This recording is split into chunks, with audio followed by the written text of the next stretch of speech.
10월 11일 바이블텔링으로 잠언을 묵상합니다. 오늘은 잠언 6장 말씀입니다. 1절부터 보겠습니다. 내 아들아, 내가 만일 이웃을 위하여 담보하며 타인을 위하여 보증하였으면 내 입의 말로 내가 얽혔으며 내 입의 말로 인하여 잡히게 되었느니라. 내 아들아, 내가 내 이웃의 손에 빠졌은즉 이같이 하라. 너는 곧 가서 겸손히 내 이웃에게 간구하여 스스로 구원하되 내 눈으로 잠들게 하지 말며 눈꺼풀로 감기게 하지 말고 노루가 사냥꾼의 손에서 벗어나는 것 같이 새가 그물 치는 자의 손에서 벗어나는 것 같이 스스로 구원하라.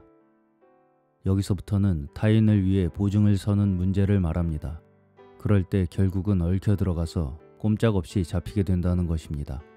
어쩌다가 이웃에게 담보 제공을 약속했다면 그 날이 지나기 전에 빨리 가서 겸손하게 일이 잘못되었음을 인정하고 간청하여 노루가 사냥꾼의 손에서 벗어나는 것 같이 새가 그물 치는 자의 손에서 벗어나는 것 같이 필사적으로 거기서 벗어나라는 것입니다.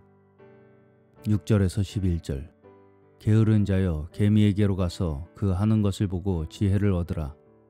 개미는 두령도 없고 간역자도 없고 주권자도 없으되 먹을 것을 여름 동안에 예비하며 추수 때에 양식을 모으느니라. 게으른 자여 내가 어느 때까지 눕겠느냐. 내가 어느 때에 잠이 깨어 일어나겠느냐. 좀 더 자자, 좀 더 졸자. 손을 모으고 좀 더 눕자 하면 내 빈궁이 강도같이 오며 내 곤핍이 군사같이 이르리라. 구체적으로 지혜가 필요한 것이 첫째는 보증서는 문제이고 두 번째는 게으름에서입니다. 이런 것을 잘못하면 이 세상에서 살아가는데 큰 어려움이 있게 됩니다. 부지런한 것을 개미에게서 배우라고 합니다. 개미는 두령도 없고 일을 시키는 자도 없고 주권자도 없는데 항상 땅에서 바삐 움직입니다. 개미는 여름 동안에 먹을 것을 예비하며 추수 때에 양식을 모읍니다. 12절에서 19절 불량하고 악한 자는 그 행동에 괴휴란 입을 벌리며 눈짓을 하며 발로 뜻을 보이며 손가락질로 알게 하며 그 마음에 패역을 품으며 항상 악을 꾀하여 다툼을 일으키는 자라. 그러므로 그 재앙이 갑자기 임한즉 도움을 얻지 못하고 당장에 패망하리라.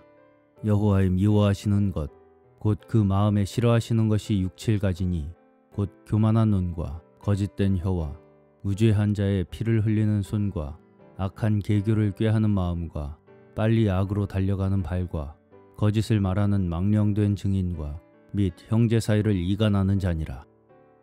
12절에서 19절까지는 사람이 선량해야 한다는 것을 말합니다. 불량하고 악한 자는 영어로 쓸모없는 자, 무익한 자로서 늘 왜곡된 말을 합니다. 또한 성도들은 비밀스러운 방식으로 처신해서는 안 되며 범사의 존귀한 방식으로 또 정면으로 행동해야 합니다. 그런 사람의 마음은 결국 자신을 위한 것이기에 항상 거역적이고 늘상 악을 꾀하며 다툼을 일으킵니다. 20절에서 22절 내 아들아, 내 아비의 명령을 지키며 내 어미의 법을 떠나지 말고 그것을 항상 내 마음에 새기며 내 목에 매라. 그것이 너의 다닐 때에 너를 인도하며 너의 잘 때에 너를 보호하며 너의 깰 때에 너로 더불어 말하리니. 아비의 명령과 어미의 법을 마음에 새기고 목에 걸면 우리가 인생을 사는 동안 그것이 우리를 인도하고 잘 때에 우리를 보호해주며 깰 때에 우리에게 말할 것입니다. 23절에서 24절 대저 명령은 등불이요 법은 빛이요 훈계의 책망은 곧 생명의 길이라.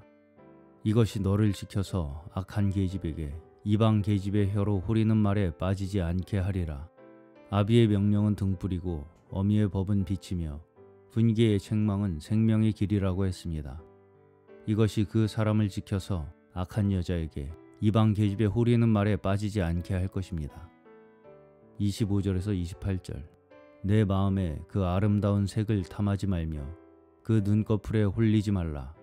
음녀로 인하여 한 사람이 한 조각 떡만 남게 됨이며 음란한 계집은 귀한 생명을 사냥함이니라.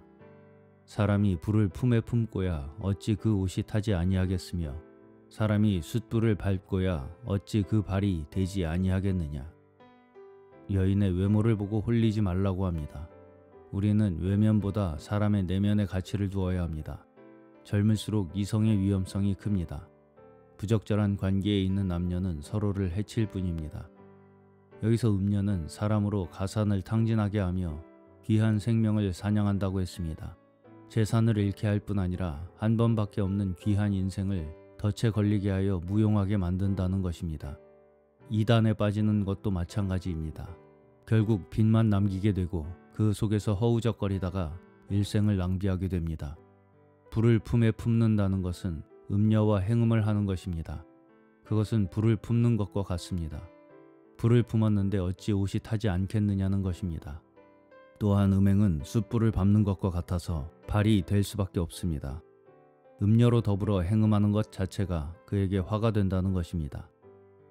마지막으로 29절에서 35절입니다. 남의 아내와 통관하는 자도 이와 같을 것이라. 무릇 그를 만지기만 하는 자도 죄 없게 되지 아니하리라. 도적이 만일 줄일 때에 배를 채우려고 도적질하면 사람이 그를 멸시치는 아니하려니와 들키면 7배를 갚아야 하리니 심지어 자기 집에 있는 것을 다 내어주게 되리라. 부녀와 간음하는 자는 무지한 자라. 이것을 행하는 자는 자기의 영혼을 망하게 하며 상함과 능욕을 받고 부끄러움을 씻을 수 없게 되나니 그 남편이 투기함으로 분노하여 원수를 갚는 날에 용서하지 아니하고 아무 벌금도 돌아보지 아니하며 많은 선물을 줄지라도 듣지 아니하리라. 이웃의 아내와 간통하는 것은 성경에서 가장 위험한 죄입니다. 이웃의 아내를 만지기만 해도 결코 징벌을 면치 못한다고 했습니다. 만일 도적이 배가 고파서 도적질하였다면 동정의 여지가 있으니 멸시를 당하지는 않겠지만 그렇다고 해서 벌을 면하는 것은 아닙니다. 여기에서의 도둑질 또한 다른 사람의 아내를 취하는 것을 비유하는 말입니다. 들키면 7배나 갚아야 할 것이며 심지어 집에 있는 것을 다 내주어야 합니다. 즉 남의 아내를 탐하며 간음을 행하는 자는 앞뒤를 분간하지 못하고 사리 분별이 없는 것입니다. 그 뒤에 벌어질 일에 대해 생각하지 못하기 때문입니다. 그 남편이 분노하여 원수를 갚는 날에는 어떠한 행위로도 용서하지 않으리라는 것입니다. 오늘도 자기 자신만의 즐거움을 위한 어리석은 삶에서 벗어나게 하시며 곧은 길로 행하며 모든 유혹의 시험에서 보호하여 주시는 주의 말씀 가운데 살아가는 저희 모두 되시기를 주님의 이름으로 축원합니다.